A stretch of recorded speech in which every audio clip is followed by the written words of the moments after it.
지금 워싱턴이 발칵 뒤집혔습니다. 감히 한국의 원자력 기술을 의심했던 미국 백악관이 지금 완전히 할 말을 잃었기 때문입니다. 바다 위에 원자로를 띄운다. 미국이 1963년 포기한 꿈이었습니다. 불가능하다 선언했죠. 그런데 한국이 해냈습니다. 트럼프가 긴급 조사관을 한국에 급파시켰습니다. 72시간 안에 허점을 찾아오라고. 하지만 그녀가 목격한 건 충격적인 진실이었습니다. 태풍 속에서도 혼자 살아남는 원자로. 라이벌 일본마저 무릎 꿇은 그 기술. 도대체 무슨 일이 벌어진 건지 지금 즉시 그 전말을 공개합니다. 영상 시작 전에 구독과 좋아요로 응원해주시고 대한민국 화이팅이라고 댓글도 남겨주세요. 그럼 시작하겠습니다. 전화벨 소리가 아니었습니다. 진동이었어요. 짧게 2번, 길게 1번. 잠결에도 몸이 먼저 반응했죠. 손이 저절로 움직였습니다. 의식보다 빠르게요. 새벽 5시 41분. 침대 옆 서랍 깊숙한 곳. 남편도 모르는 보안폰이 파란 불빛을 뿜고 있었어요. 화면을 켰습니다. 문장은 6글자. 지금, 상황실. 발신자 표시는 없었죠. 필요 없었습니다. 이 번호로 연락이 오면 질문하지 않고 움직이는 게 규칙이었으니까요. 옷장을 열었어요. 손끝이 떨렸습니다. 무서워서가 아니었죠. 몸이 먼저 알고 있었던 겁니다. 오늘은 규정집으로도 막을 수 없는 뭔가가 터졌다는 걸요. 해군 원자력 안전감사관 시절 사고 현장에 23번 투입됐어요. 방사능 누출, 냉각수 파열, 제어봉 오작동. 그때마다 몸은 이렇게 반응했습니다. 두려움이 아니라 각성. 전투 모드로 들어가는 신호였죠. 가방을 챙기는데 평소 넣어두던 청문용 질문지가 손에 잡혔습니다. 탁자 위에 도로 내려놨어요. 대신 서랍맨 아래 깔아뒀던 낡은 책을 꺼냈죠. 28살 때 받았던 원자력 규정집. 표지가 달아 글씨가 거의 안 보이는 교본이었습니다. 빨간 수첩도 함께 넣었어요.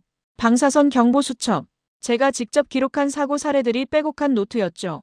이런 걸 챙긴다는 건 오늘이 정치가 아니라 생존의 문제라는 뜻이었습니다. 현관으로 가다가 멈춰섰어요. 냉장고 위에 자석으로 붙어있는 종이 한 장. 딸 루시가 사흘 전 그린 그림이었습니다. 파란 크레용으로 칠한 바다, 그 위에 떠있는 배 같은 것. 배 위엔 네모난 집. 그리고 손을 잡은 2사람. 루시는 그림을 건네며 물었었죠. 엄마, 바다 위 집은 무서워?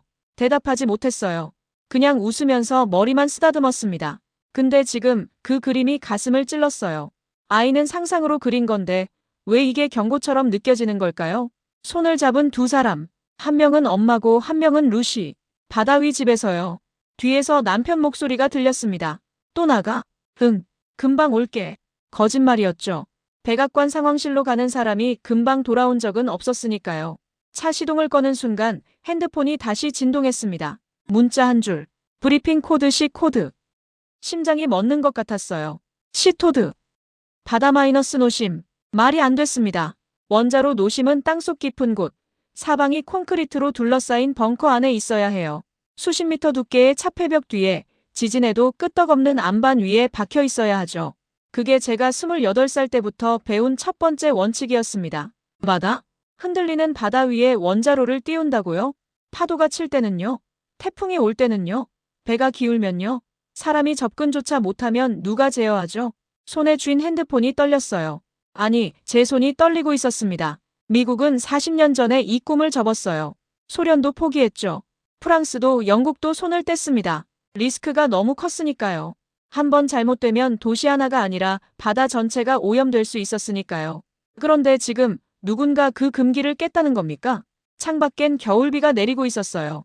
빗방울이 유리창을 두드렸습니다. 똑, 똑, 똑. 그 소리가 이상하게도 누군가 문을 두드리는 소리처럼 들렸어요. 열면 안 되는 문을요. 하지만 이미 엑셀을 밟고 있었고 백악관 불빛이 빗속에서 점점 가까워지고 있었습니다. 돌아갈 수 없다는 걸 알고 있었습니다. 차 안이 너무 조용했습니다. 신호등 앞에 멈춰 섰어요. 손이 저절로 핸드폰을 집어들었죠. 가족단체 채팅창에 읽지 않은 메시지가 떠 있었습니다. 루시였어요. 음성 메시지. 재생 버튼을 눌렀습니다. 엄마, 있잖아. 오늘 수학 시험 틀렸어. 근데 선생님이 그러는 거야. 틀린 게 나쁜 게 아니래. 안 고치는 게 나쁜 거래. 딸아이의 목소리가 어둠 속을 채웠어요. 순간 핸들 쥔 손에 힘이 빠졌습니다. 틀린 게 나쁜 게 아니라 안 고치는 게 나쁜 거라고. 평생 틀리지 않으려고 살았어요. 감사관 시절 제 보고서에 오류 하나만 나와도 밤을 새워 다시 썼죠. 원자력 분야에선 실수가 곧 재앙이었으니까요. 한 번 틀리면 도시가 사라질 수 있었고 세대가 무너질 수 있었습니다. 그래서 전 절대 틀리지 않는다고, 틀릴 수 없다고 믿었어요. 뒷차 경적이 울렸습니다. 신호가 파란불로 바뀌어 있었죠. 엑셀을 밟았어요. 그때 핸드폰이 다시 진동했습니다. 문자였어요. 브리핑 제목 한국 부유식 SMR, ABS 기본 인증 절차 착수. 차가 갑자기 휘청거렸습니다. 아니, 제가 핸들을 흔든 거였어요. ABS, 미국 성급협회, 세계에서 가장 까다롭기로 유명한 해양안전인증기관이었습니다. 그들이 웬만해선 착수라는 단어를 쓰지 않아요. 검토할 가치조차 없으면 서류 단계에서 반려하죠. 근데 지금 절차 착수라고요? 급브레이크를 밟았습니다. 차가 도로 옆에 멈춰섰어요. 숨이 가빠졌습니다. 바다 위 원자로. 미국이 40년 전 포기한 꿈. 소련도, 프랑스도, 영국도 손 뗀 프로젝트. 파도가 치면, 태풍이 오면, 사람이 접근 못하면 모든 변수가 통제 불가능이었어요. 그래서 접었던 거였죠. 아니, 접은 게 아니라 못한 거였을까? 손이 떨렸습니다. 만약 제가 평생 믿어온 원칙이 절대 진리가 아니라 그냥 한계였다면, 만약 미국이 포기한 게 아니라 실패한 거였다면, 그렇다면 저는 지금까지 뭘 지켜온 걸까요? 핸드폰 화면을 다시 봤어요. 루시의 음성 메시지가 아직 재생 목록에 떠 있었습니다. 틀린 게 문제가 아니라 안 고치는 게 문제야. 가슴이 철렁 내려앉았어요. 9살짜리 아이가 던진 말 한마디가 56회를 살아온 제 신념을 흔들고 있었습니다. 저는 루시 메시지를 저장했어요. 손가락이 떨렸지만 꾹 눌렀죠. 오늘 하루가 끝나고 나면 이 말이 답이 될 것 같았거든요. 다시 시동을 걸었습니다. 백악관 보안구역이 보였어요. 경비가 신분증을 확인하고 차단기를 올렸죠. 차가 천천히 안으로 들어갔습니다. 상황실 건물에 불이 환하게 켜져 있었어요. 새벽인데도요. 주차장에 차를 세우고 백미러를 봤습니다. 거울 속 제 얼굴이 낯설었어요. 확신으로 가득했던 눈빛이 지금은 흔들리고 있었습니다. 문을 열고 내렸어요. 차가운 새벽 공기가 폐를 찔렀습니다. 그리고 상황실로 걸어가는 동안 계속 생각했어요. 만약 제가 틀렸다면 저는 고칠 수 있을까? 아니면 끝까지 틀렸다고 우기게 될까? 상황실 문 앞에 섰습니다. 손을 뻗어 손잡이를 잡았어요. 그 순간 안에서 목소리가 들려왔습니다. 날카롭고 분노에 찬 목소리였죠. 트럼프 대통령이었습니다. 상황실 문을 열었습니다. 공기부터 달랐어요. 평소라면 참모 몇 명과 실무진이 앉아있을 자리에 오늘은 4명의 거물이 나란히 앉아있었습니다. 에너지부 장관 크리스 라이트, 국방부 장관 피트 헤그세스, 국무장관 겸 국가안보보좌관 대행 마코 루비오, 그리고 가장 안쪽 대통령 집무실 의자가 아닌 상황실 의자에 앉은 트럼프 대통령. 팔짱을 낀 채 표정이 굳어 있었죠. 제가 들어서자 모든 시선이 일제히 돌아왔습니다. 앉으시죠, 그랜트. 루비오가 먼저 말했어요. 목소리는 차갑고 정확했습니다. 자리에 앉았어요. 책상 위엔 문서 한 장만 놓여 있었죠. 페이지는 단 한 장.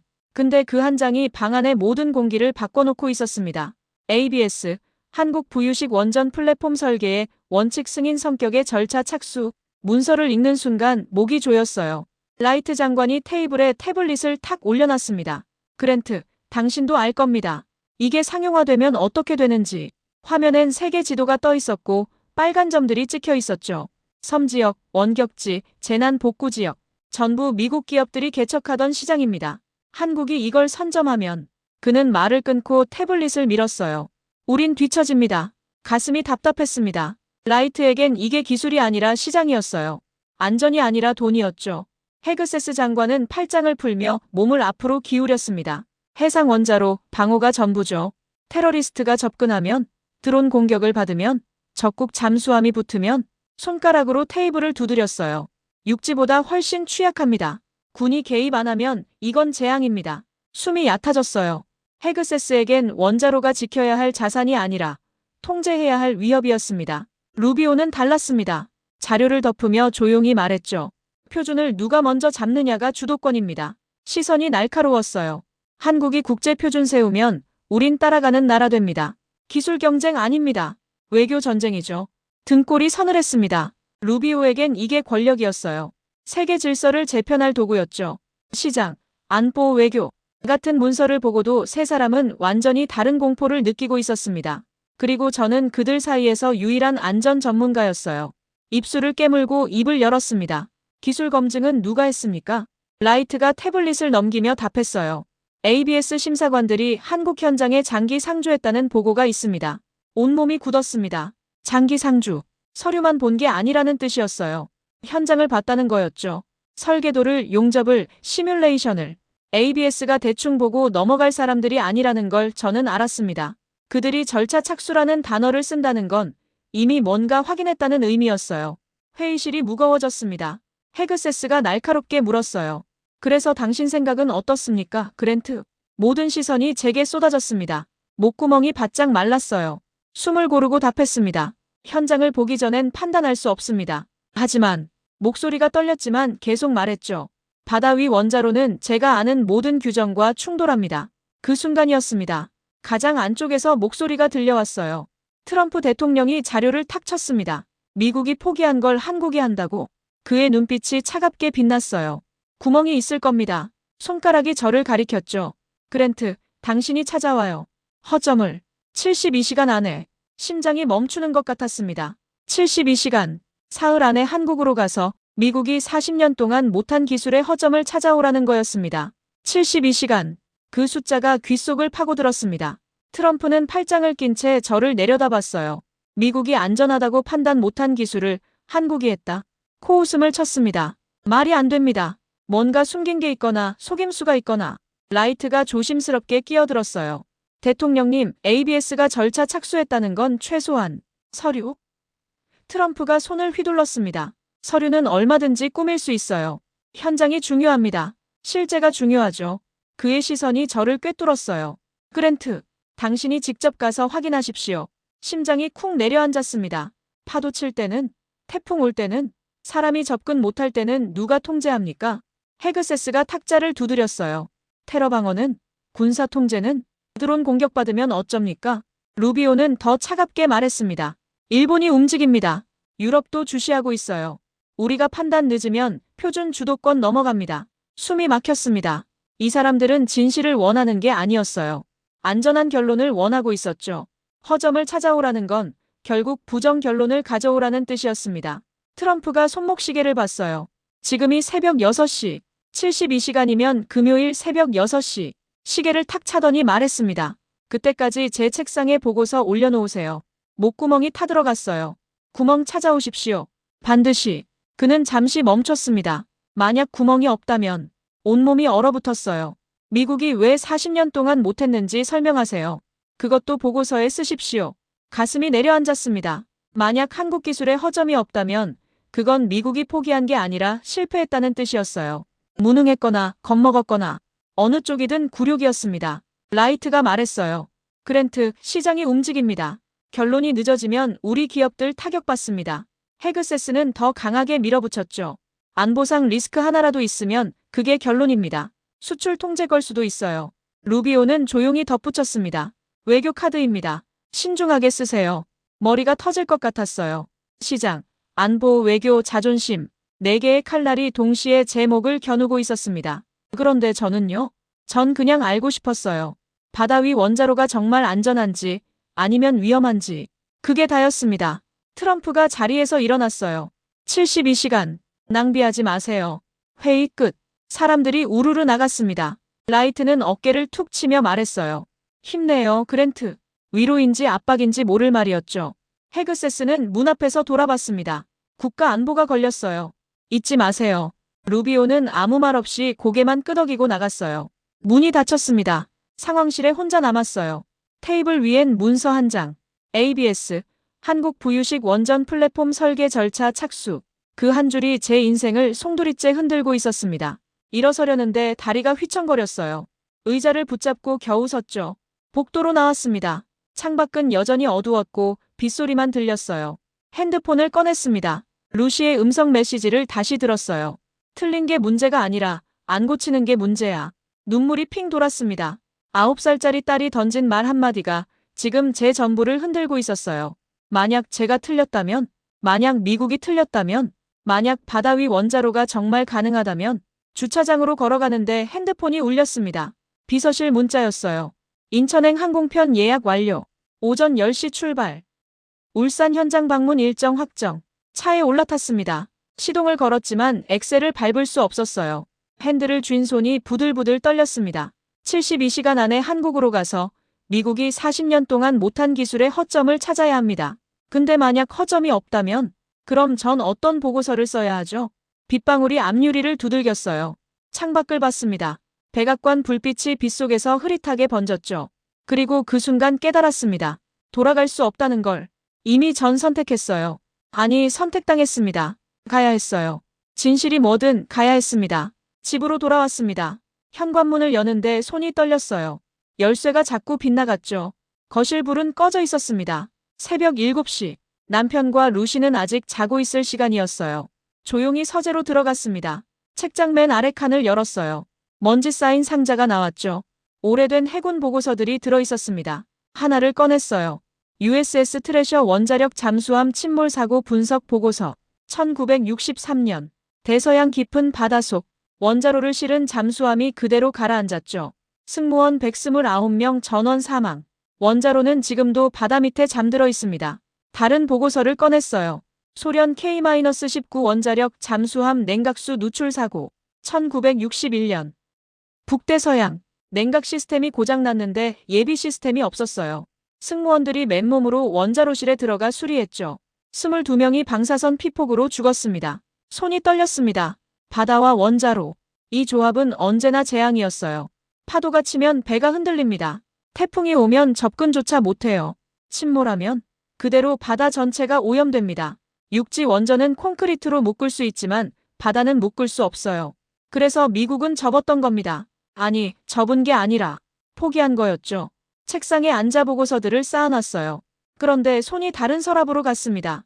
가장 깊숙한 곳. 열쇠로 잠가둔 서랍이었어요. 열쇠를 돌렸습니다. 안에 사진 한 장이 있었어요. 28살 제가 해군 원자력 안전감사관 배지를 받던 날 사진이었습니다. 웃고 있었죠. 자랑스러워 보였어요. 그때 전 확신했어요. 원자력은 인류의 미래라고. 안전하게만 관리하면 무한한 에너지를 줄 거라고. 그런데 지금은요? 확신이 무너지고 있었습니다. 뒤에서 목소리가 들렸어요. 또 나가야 돼. 남편 마크였습니다. 문 앞에 서 있었죠. 응. 한국 가야 해. 한국. 갑자기. 백악관 지시야. 마크가 서재로 들어와 책상 위 보고서들을 봤어요. 또 사고 났어? 아니. 사고 나기 전에 막으려고. 그럼 왜 이렇게 안 좋아 보여? 대답할 수 없었습니다. 마크는 제 옆에 앉았어요. 당신 거짓 보고서 쓰는 사람 아니잖아. 가슴이 철렁했습니다. 뭔 소리야? 백악관이 원하는 답이 있는 거 알아. 근데 당신은 본 걸 쓰는 사람이야. 늘 그랬잖아. 목이 메었어요. 마크는 일어서며 어깨를 툭 쳤습니다. 당신이 옳다고 생각하는 걸 써. 그게 당신이잖아. 그리고 나갔어요. 혼자 남았습니다. 창밖이 밝아지고 있었어요. 비는 그쳤지만 하늘은 여전히 회색빛이었습니다. 핸드폰을 봤어요. 비행기 예약 확인 문자가 떠 있었죠. 인천행 UA 850편. 오전 10시 출발. 3시간 뒤였습니다. 가야 할까요? 말아야 할까요? 가면 뭘 보게 될까요? 허점을 찾게 될까요? 아니면 제 신념이 틀렸다는 걸 확인하게 될까요? 그때 복도에서 발소리가 들렸습니다. 루시였어요. 잠옷 차림으로 문 앞에 서 있었죠. 엄마, 어디 가? 응. 엄마 일 때문에 잠깐 나가야 해. 또? 언제 와? 금방 올게. 루시가 다가와 제 손을 잡았어요. 엄마, 바다 위 집 진짜 보러 가. 심장이 멎는 것 같았습니다. 어떻게 알았어? 냉장고에 붙여둔 그림 자꾸 보잖아. 엄마 걱정하는 거 알아. 루시가 고개를 갸웃했어요.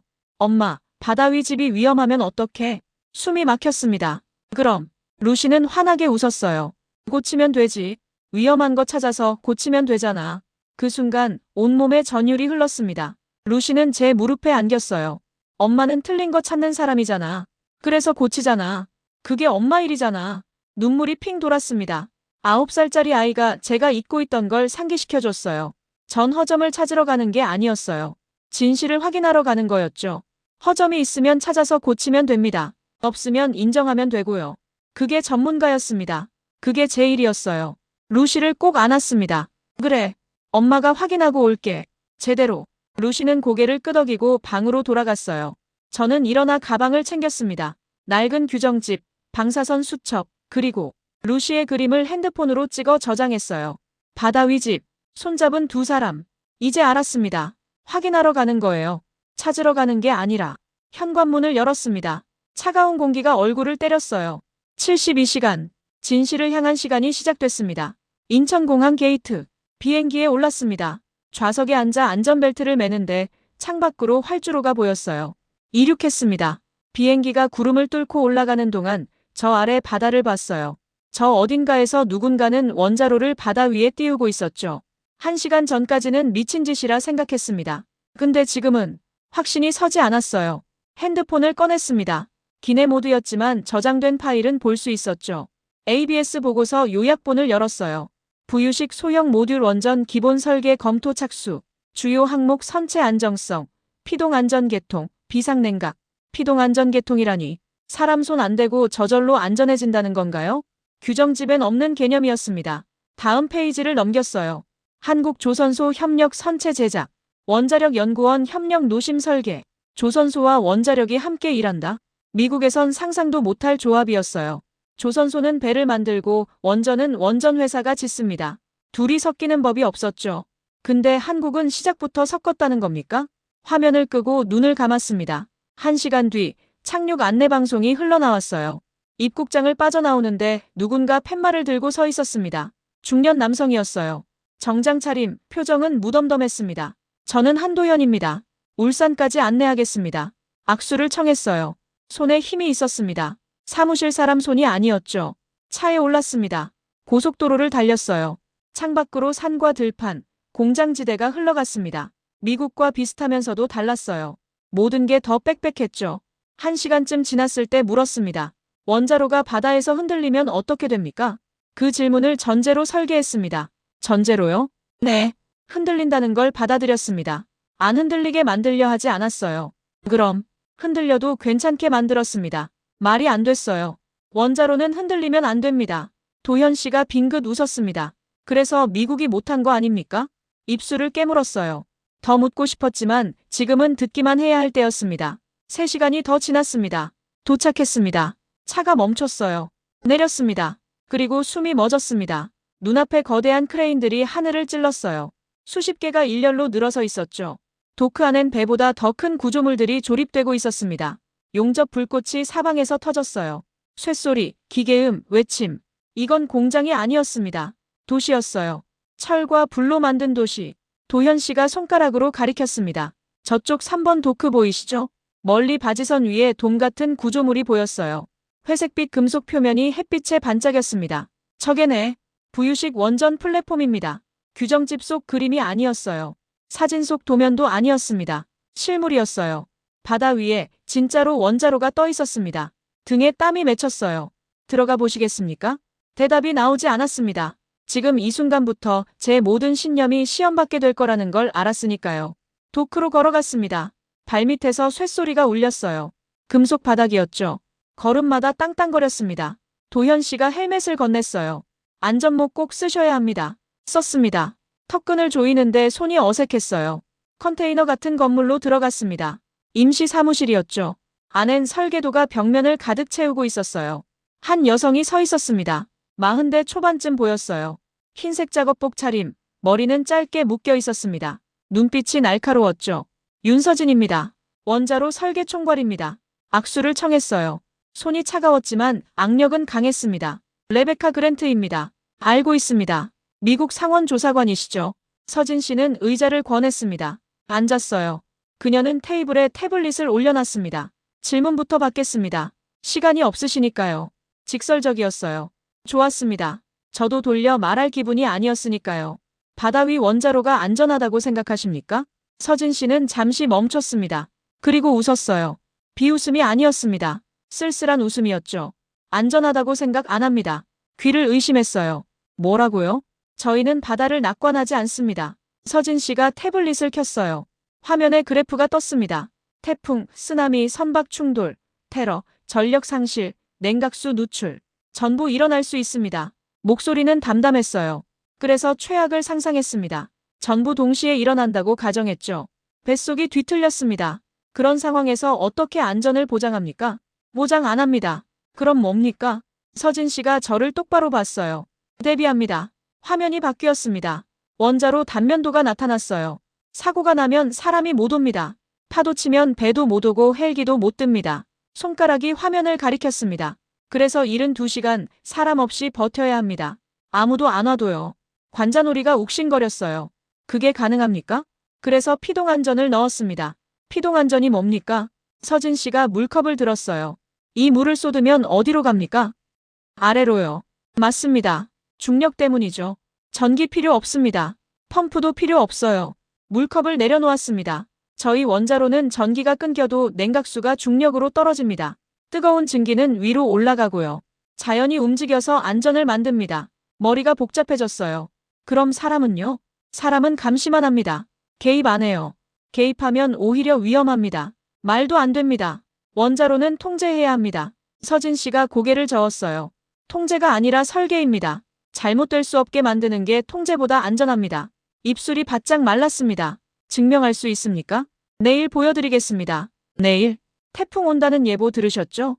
파도 칠 때 실제로 테스트합니다. 온몸에 소름이 돋았어요. 미쳤습니까? 태풍 올 때 원자로를? 아니요. 그게 바로 검증입니다. 서진 씨는 일어났습니다. 최악의 상황에서 안전한지 확인하는 게 저희 방식입니다. 조용한 날 테스트는 의미 없어요. 밖으로 나갔어요. 저는 자리에 그대로 앉아 있었습니다. 머릿속이 하얘졌어요. 이 사람은 허세가 아니었습니다. 진심이었어요. 최악을 전제로 설계한다. 사람이 못 와도 안전하게, 자연이 움직이게. 이건 제가 배운 원자력이 아니었습니다. 완전히 다른 철학이었어요. 도현 씨가 들어왔습니다. 호텔로 모시겠습니다. 오늘은 쉬시고 내일 아침 7시에 다시 오시죠. 고개를 끄덕였어요. 밖으로 나왔습니다. 해가 지고 있었어요.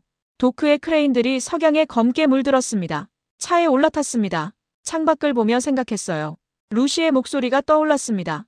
틀린 게 문제가 아니라 안 고치는 게 문제야.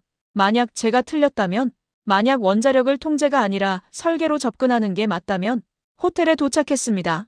방에 들어가 침대에 앉았어요. 핸드폰을 켰습니다. 루시와 영상통화를 걸었죠. 엄마. 응, 루시. 잘 지냈어? 응. 엄마 바다 위집 봤어? 봤어. 무서워? 대답이 나오지 않았습니다. 무섭지 않았어요. 그게 더 무서웠습니다. 엄마가 내일 확인해 볼게. 응, 조심해. 통화를 끊었습니다. 창밖을 봤어요. 멀리 조선소 불빛이 반짝였습니다. 내일 태풍이 옵니다. 그리고 저는 진실을 보게 될 겁니다. 아침 7시, 도크에 도착했습니다. 바람이 거셌어요. 어젯밤 일기예보가 맞았습니다. 태풍이 북상하고 있었죠. 서진 씨가 회의실에서 기다리고 있었어요. 오셨습니까? 시작하죠. 테이블엔 서류 뭉치가 쌓여 있었습니다. 저는 가방에서 노트를 꺼냈어요. 질문 리스트를 준비해왔죠. 냉각 루프가 파손되면 어떻게 합니까? 서진 씨가 도면을 펼쳤습니다. 1차 루프, 2차 루프, 3차 비상 루프, 총 3개입니다. 하나 망가져도 둘이 작동해요. 동시에 망가지면요. 중력 냉각으로 넘어갑니다. 전기 없이 물탱크가 열려서 노심을 시킵니다. 고개를 끄덕였어요. 하지만 물러서지 않았습니다. 부식은요? 바닷물 부식 속도는? 선체는 해양 플랫폼 등급 특수강입니다. 내부식 코팅 3중 처리했고요. 검증 데이터는? 서진 씨가 태블릿을 밀었어요. 시험 결과가 빼곡했습니다. 20년 가속 부식 테스트 완료했습니다. 입술을 깨물었어요. 선박 충돌 시나리오는? 5,000톤급 화물선 충돌 가정했습니다. 외곽 격벽이 충격 흡수하고 원자로 구역은 이중 차폐 구조입니다. 쓰나미는요? 파고 15m까지 견딥니다. 선체 밸러스트 탱크로 자세 제어하고요. 테러 공격은? 드론 방어망, 접근 경보 시스템, 해상 경비, 군 협력 프로토콜 있습니다. 질문할 때마다 답이 나왔어요. 그것도 서류로, 데이터로, 시험 결과로. 제가 던지는 질문들을 이미 다 했다는 거였습니다. 뱃속이 뒤틀렸어요. HAGID 회의는 몇 번 했습니까? 17번입니다. 도현 씨가 회의록 파일을 건넸어요. 수백 페이지였습니다. 펼쳐봤어요. 항목마다 위험도 점수, 대응 방안, 검증 상태가 표시되어 있었죠. 이걸 다 검토했습니까? 네. ABS 심사관도 참여했습니다. 입안이 바짝 말랐어요. 비상 전원 상실 시나리오는? 서진 씨가 다른 도면을 꺼냈습니다. 디젤 발전기 3대, 배터리 백업 48시간, 그리고 피동안전으로 넘어가면 전원 자체가 필요 없습니다. 48시간이면 구조가 오겠죠. 근데 못 오면요? 그래서 피동안전입니다. 서진 씨가 창밖을 가리켰어요. 저기 보이는 탱크들, 중력으로 떨어지게 설계했습니다. 밸브는 전기 끊기면 자동으로 열려요. 스프링 방식이라 전원 필요 없습니다. 관자놀이가 쿵쿵거렸어요. 인력 접근 불가 상황은요? 파도 칠 때, 태풍 올 때. 그게 바로 오늘 보여드릴 겁니다. 서진 씨가 시계를 봤어요. 지금 풍속이 초속 15m입니다. 오후엔 20m 넘습니다. 그때 시험합니다. 등골이 서늘해졌어요. 미쳤습니까? 태풍 오는데 원자로를? 뭐의 원자로입니다. 진짜 행연료는 안 들어갔어요. 근데 시스템은 똑같습니다. 서진 씨가 일어났습니다. 지금 가보시죠. 직접 보시는 게 빠릅니다. 밖으로 나갔어요. 바람이 더 세졌습니다. 머리카락이 얼굴을 때렸죠. 3번 도크로 걸어갔어요. 바지선이 파도에 살짝 흔들리고 있었습니다. 저기 올라갑니다. 저 위로요? 네. 사다리가 놓여 있었어요. 올라갔습니다. 손에 땀이 찼습니다. 바지선 가판에 섰어요. 발밑이 미세하게 흔들렸습니다. 돔 구조물이 눈앞에 있었어요. 생각보다 컸습니다. 높이가 10m는 되어 보였죠. 서진 씨가 문을 열었어요. 들어오세요. 안으로 들어갔습니다. 내부는 예상과 달랐어요. 복잡한 배관과 계기판, 컴퓨터 화면들이 벽을 채우고 있었습니다. 여기가 제어실입니다. 저 너머가 원자로 구역이고요. 창문 너머로 거대한 원통형 구조물이 보였어요.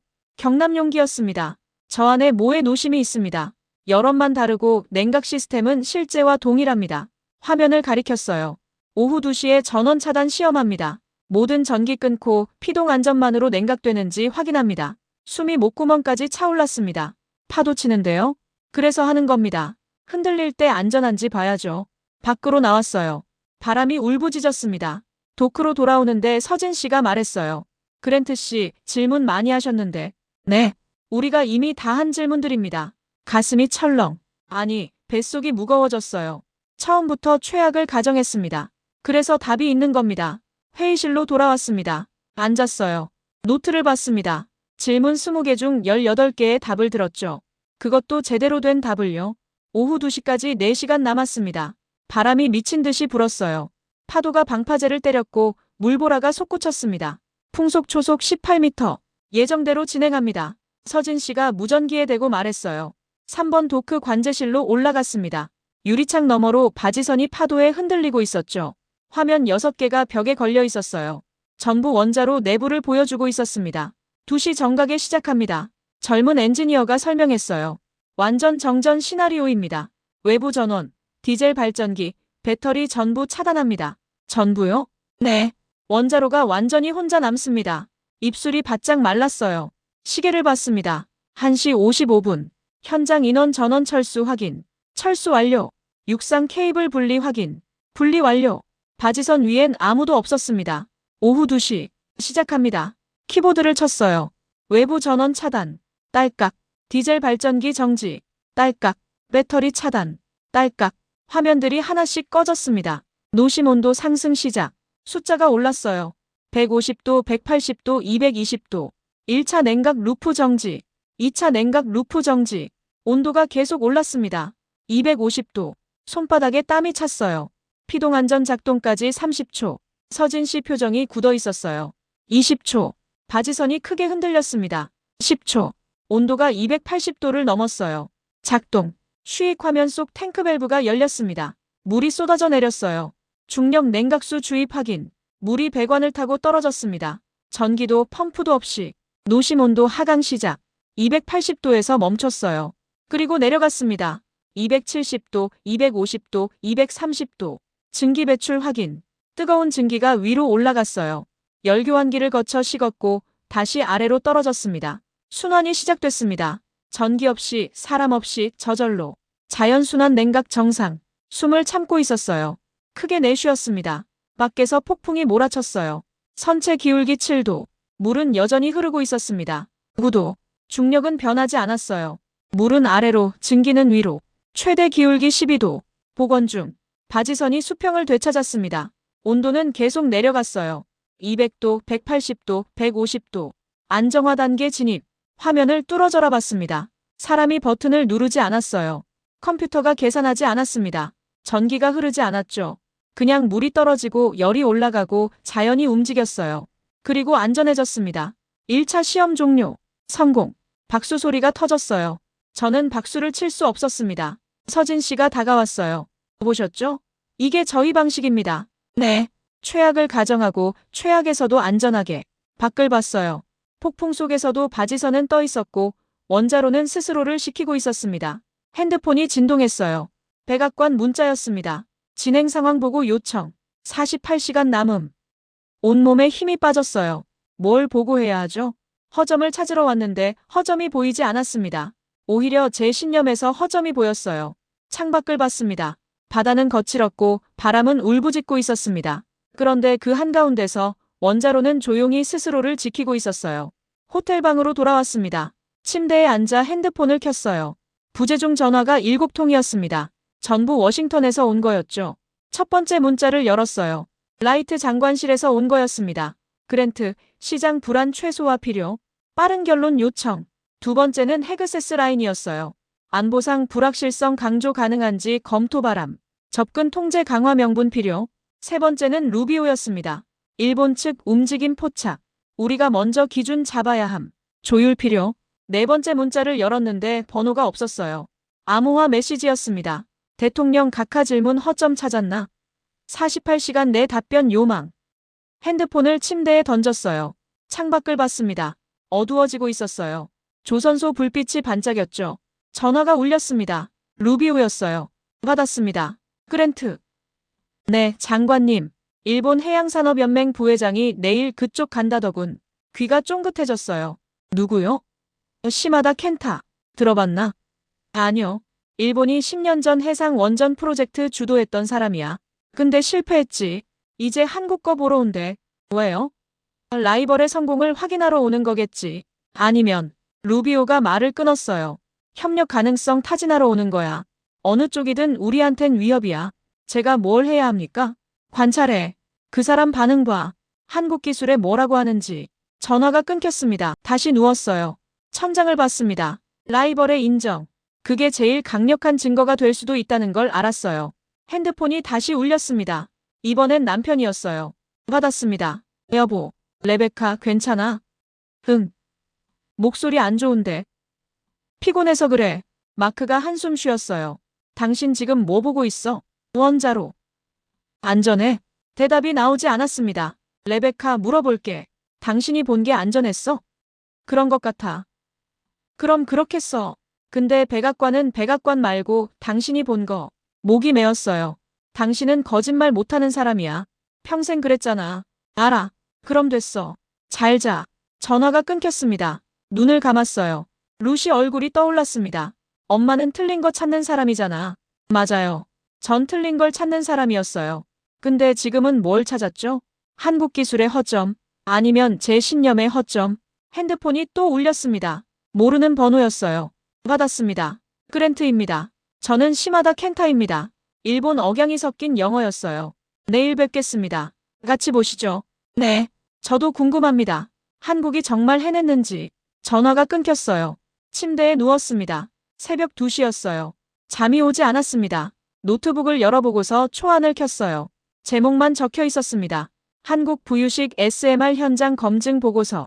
커서가 깜빡였어요. 뭘 써야 하죠? 허점 발견? 거짓말이었어요. 안전 확인? 백악관이 원하는 답이 아니었습니다. 손가락이 키보드 위에 떠 있었어요. 그때 창밖에서 번개가 쳤습니다. 천둥 소리가 울렸죠. 비가 내리기 시작했어요. 저는 노트북을 덮고 창가로 갔습니다. 빗속에서도 조선소는 멈추지 않았어요. 불빛이 여전히 반짝이고 있었죠. 누군가는 저기서 지금도 일하고 있었습니다. 최악을 가정하고 최악에서도 안전하게. 그 철학을 믿으며 저는 침대로 돌아가 눈을 감았어요. 내일 시마다를 만나면 답이 나올지도 몰랐습니다. 라이벌의 입에서 나오는 진실을요. 다음 날 아침 도크로 가는 차 안에서 도현 씨가 말했어요. 오늘 새벽 드론이 발견됐습니다. 조선소 인근 해역에서요.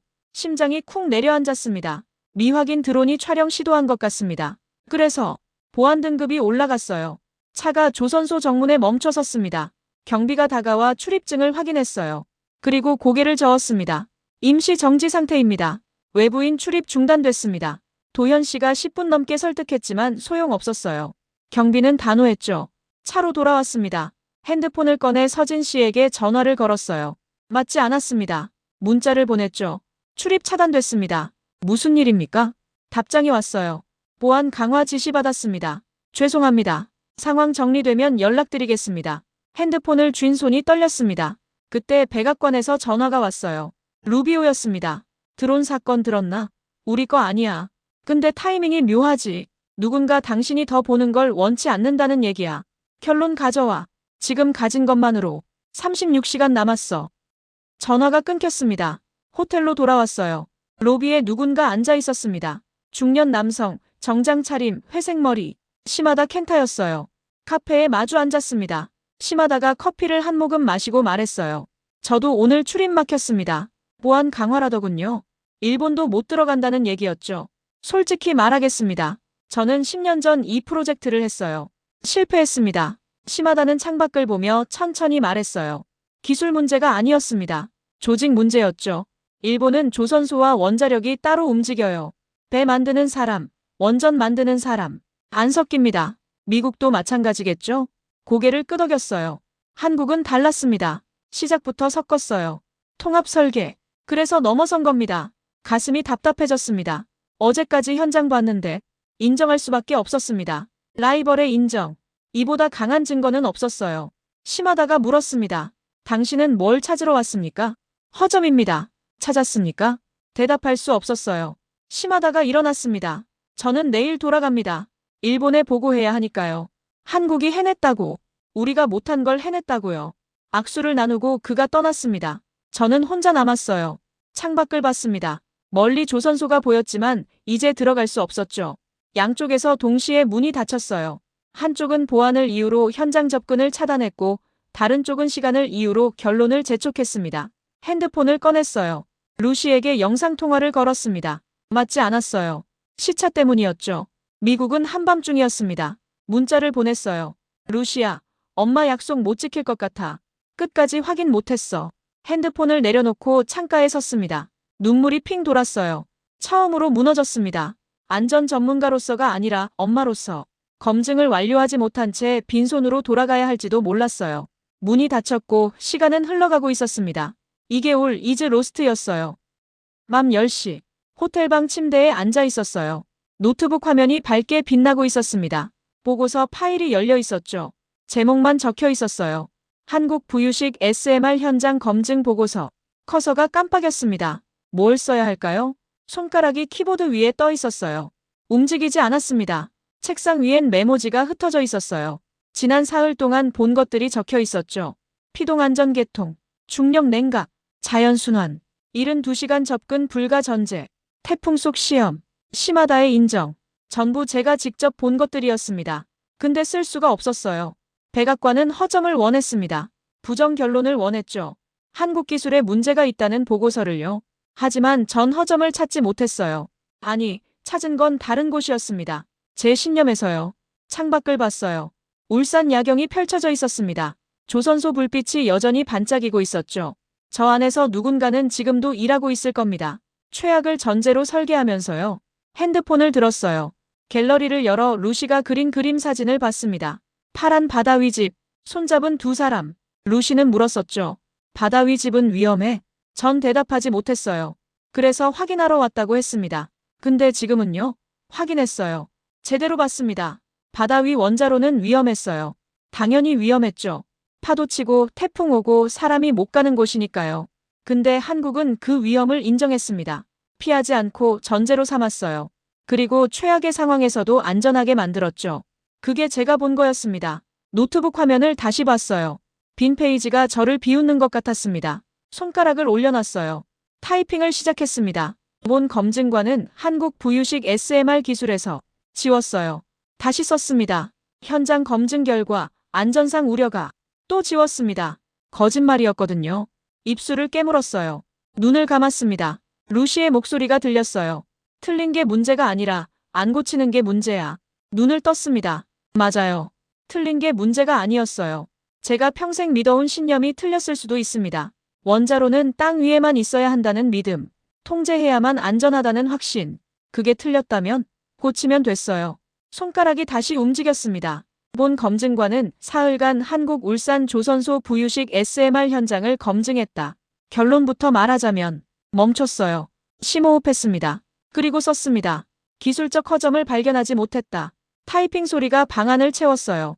피동안전계통은 전력 상실 시에도 중력과 자연순환으로 냉각을 유지한다. 태풍급 기상 조건에서도 시스템은 정상 작동했다. 이는 미국이 수십 년 전 포기한 접근법과 근본적으로 다르다. 손이 떨렸지만 멈추지 않았어요. 한국은 바다를 적으로 보지 않았다. 전제로 삼았다. 최악을 가정하고 최악에서도 견디게 설계했다. 이것이 미국과의 차이점이다. 화면을 가득 채웠습니다. 마지막 문장을 썼어요. 미국이 협력하지 않으면 이 분야에서 뒤처질 것이다. 저장했습니다. 노트북을 덮었어요. 온몸에 힘이 빠졌습니다.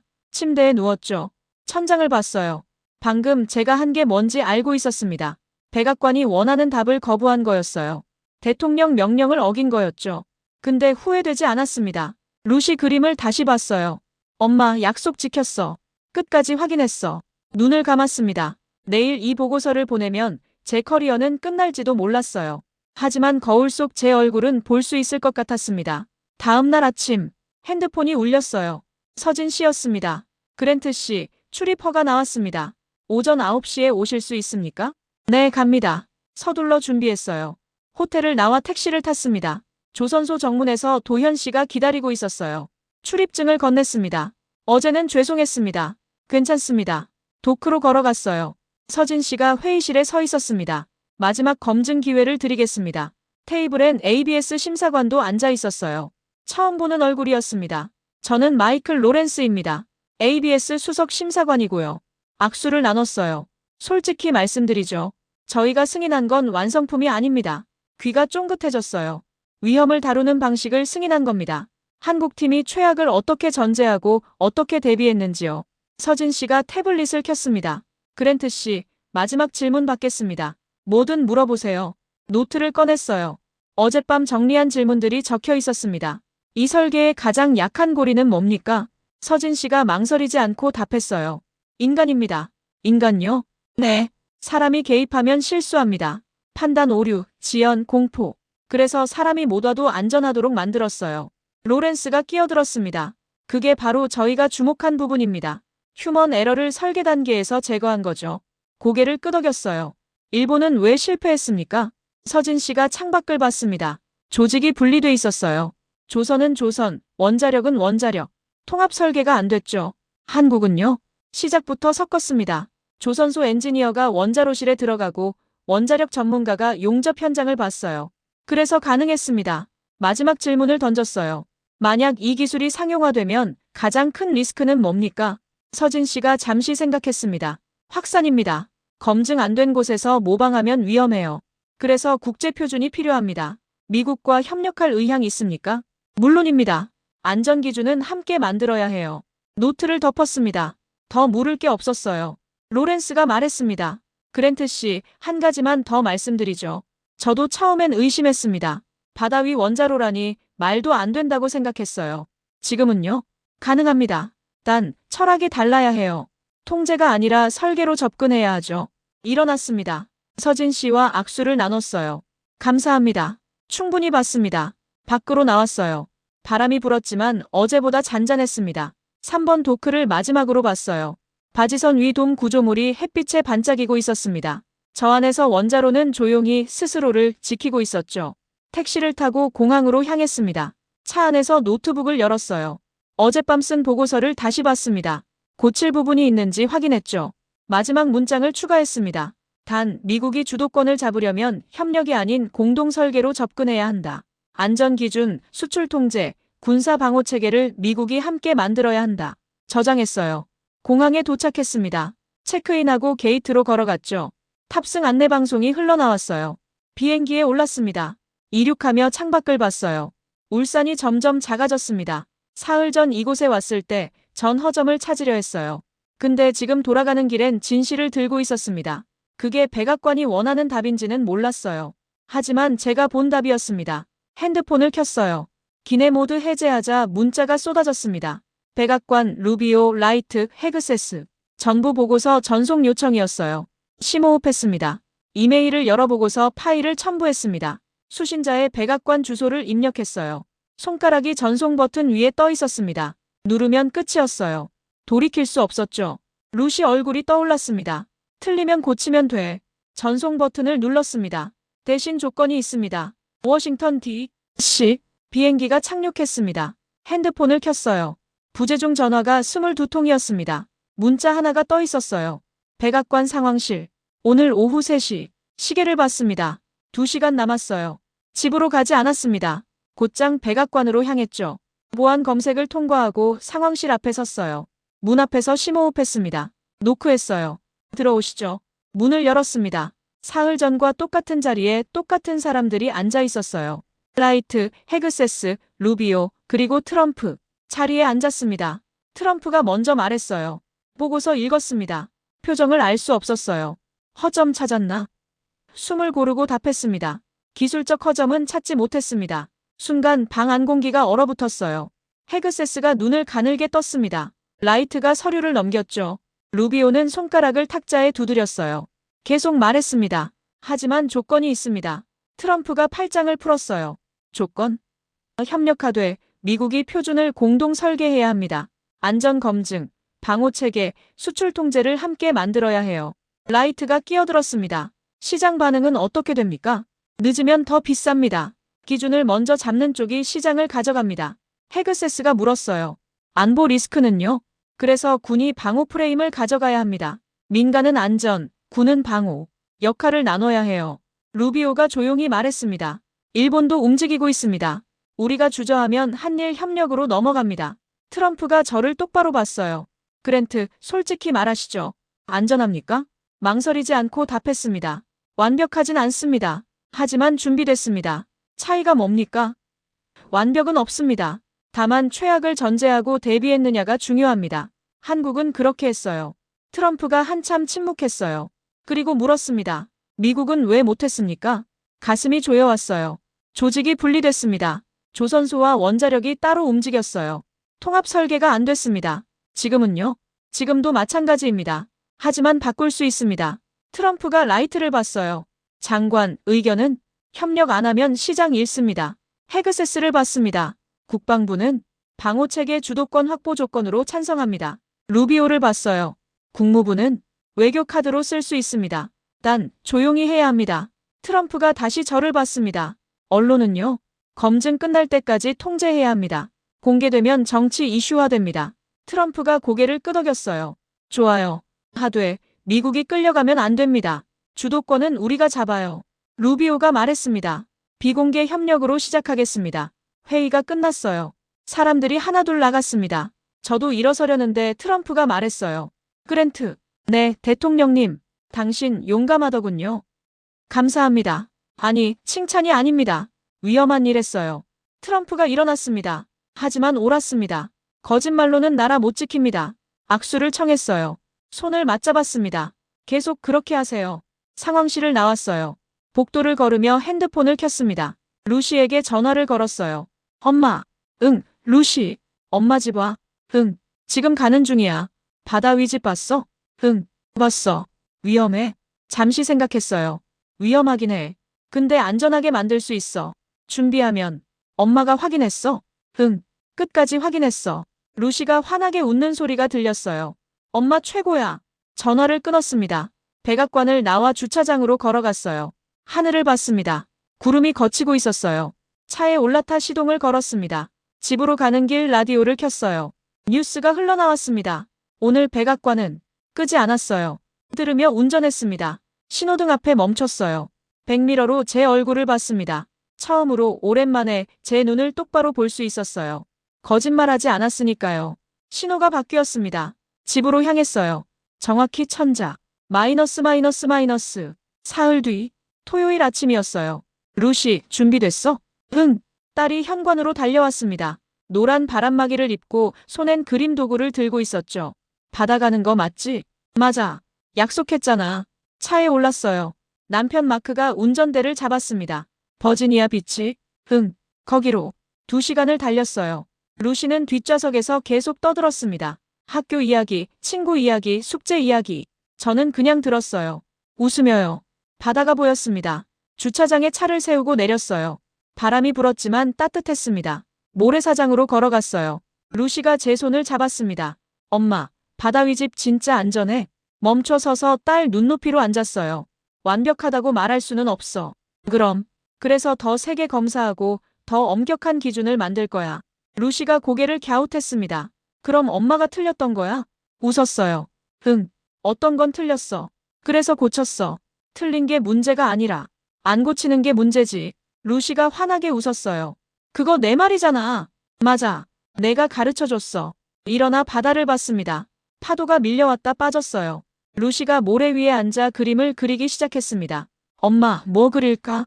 내가 그리고 싶은 거 그려. 루시는 막대기로 모래에 그림을 그렸어요. 바다, 배, 그 위에 집, 그리고 손잡은 두 사람. 냉장고에 붙여뒀던 그림과 똑같았습니다. 근데 이번엔 뭔가 추가했어요.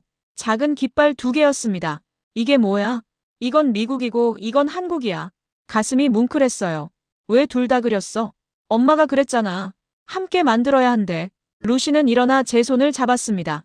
엄마, 바다 무서워. 파도를 봤어요. 밀려왔다 빠지는 물결을요.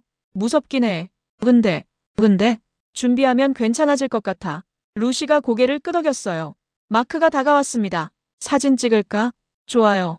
셋이 나란히 섰어요. 바다를 등지고요. 하나, 둘, 셋. 찰칵.